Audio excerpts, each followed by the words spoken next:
C'est un petit signe, une vaguelette comme certains le surnomment, mais qui a toute son importance pour cette famille habitant à La Ressort. Ludovic et Véronique ont donné naissance il y a 7 ans à Iñaki, un prénom sur lequel on retrouve le signe graphique appelé tilde sur le N. Problème, l'administration considère ce signe comme n'appartenant pas à la langue française. Sur les papiers, Iñaki s'appelle donc Inaki.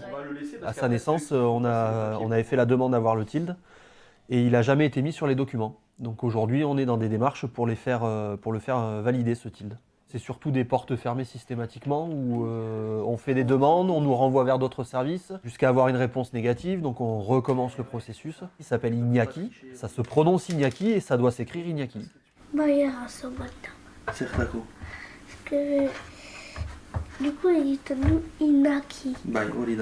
Au Pays Basque, certaines familles ont malgré tout obtenu gain de cause. C'est le cas d'Alexandra Ibanez, qui a réussi il y a quelques années à poser le tilde sur le nom de son fils, aidée par la famille d'un garçon breton prénommé Fanche, mais aussi les parents d'une petite Maagno née à Saint-Palais.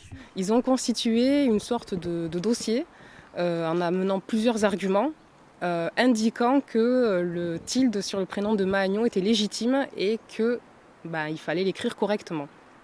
Et ils ont eu gain de cause. Si moi, qui m'appelle Ibanez, je n'ai pas de tilde sur mon nom de famille, je dis Ibanez, pour moi, sans tilde, c'est toute une prononciation et toute une histoire qui se perd. Alexandra a depuis créé une page sur les réseaux sociaux pour fédérer toutes les familles concernées. En 2021, une proposition de loi avait été déposée pour autoriser le tilde, texte finalement censuré par le Conseil constitutionnel.